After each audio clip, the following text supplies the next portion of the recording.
Welcome to the Theology Made podcast. I'm Jordan. In today's episode, we're looking at why the first Christians were accused of being atheists. This sounds backwards. The first Christians weren't accused of believing too much about God. They were accused of believing in no God at all. Roman critics didn't call them superstitious, they called them atheists. Now, when we hear the word atheist, we import modern assumptions. We think of someone who denies the existence of God, someone who rejects religion altogether. And that category didn't really exist in the Roman world. In antiquity, atheism was less about inner belief and more to do with public practice. Gods were woven into daily life. Marketplaces, military oaths, festivals, political assemblies. Every city had patron deities. Every household honored ancestral gods. Sacrifice wasn't this personal spiritual exercise, it was how society maintained order. So to participate in the rites was to belong. So an atheist, in Roman terms, wasn't someone who believed in nothing. It was someone who refused to honor the gods that held the world together. So this was less about skepticism and more about disloyalty to Rome.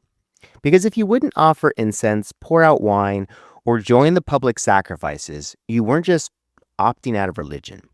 You were stepping outside the shared moral universe, which is why religion wasn't primarily this internal felt experience. It was about what you did publicly, visibly, together. And to reject the gods was to reject the social order that depended on them. The Romans liked to think of themselves as religiously tolerant, and in many ways they were. The empire absorbed gods the way it absorbed territories. Local deities were usually welcome, folded into the Roman system, given space alongside the rest. You could worship your god, not really a problem. You just couldn't worship only your god.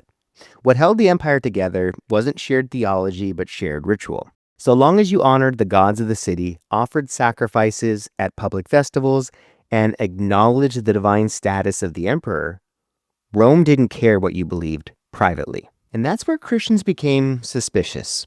They refused to offer incense to the traditional gods. They wouldn't swear oaths invoking the emperor's divinity. They stayed away from civic rituals that marked loyalty and belonging. And these acts were public, visible, and over time, they were getting noticed, not just by Rome, but by ordinary people. And from a Roman perspective, that refusal to worship other gods and to hold their faith so public was a social breach. Christians weren't accused of hating Rome, they were accused of destabilizing it. Because when you refuse the rituals that bind a society together, it's not that you're rejecting the gods. That's not really what it was about. You're rejecting the system those gods supported. And Christians did this for a simple reason. They believed worship couldn't be divided. Only one God was worthy of sacrifice. Only one Lord could claim ultimate loyalty. And in an empire built on shared worship, that kind of exclusivity was a problem Rome didn't know how to ignore. Christians believed in one God, but to Roman ears, that sounded like none at all. Because religion in the ancient world wasn't evaluated by what you confessed, but by what you did. Belief was invisible. Participation was not. Religion showed up in sacrifices, temples, statues, festivals, things you could see, touch, and count. A religious person was someone who took part in the shared rituals that kept the gods favorable and the city stable. Christians didn't fit the pattern. They had no temples anyone could point to, no statues representing their god, no sacrifices performed in public spaces. They gathered in homes. They worshipped a god no one could see. They claimed that the decisive sacrifice had already been offered once and for all. From the Roman perspective, that didn't look like a religion. It seemed like withdrawal. A group that refused to participate in the sacrificial system wasn't just opting out of worship. It was threatening the balance between the gods and the world. If the gods withdrew their favor, everyone paid the price. And that's why Christians weren't accused of believing the wrong things. They were accused of believing too narrowly. Not disbelief, but the exclusivity of what they believed. They wouldn't spread their loyalty thin across multiple gods. They wouldn't hedge their bets. This was never just a theological disagreement. It was a political problem.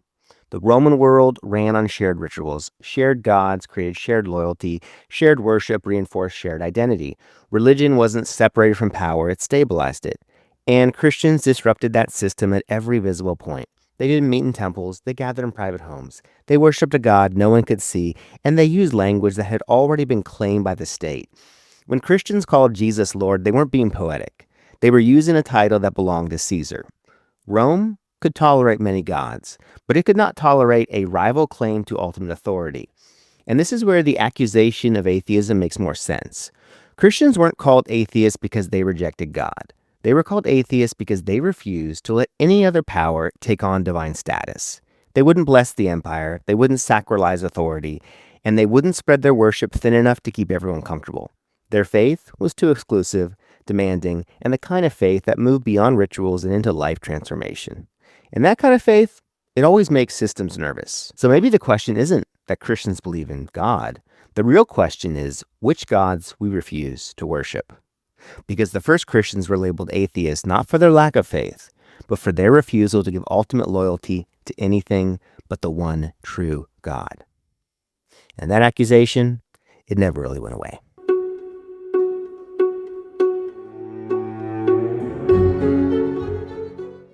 Thanks for listening to the Theology Made podcast. If you found this helpful, please like and subscribe on whatever channel you're listening on.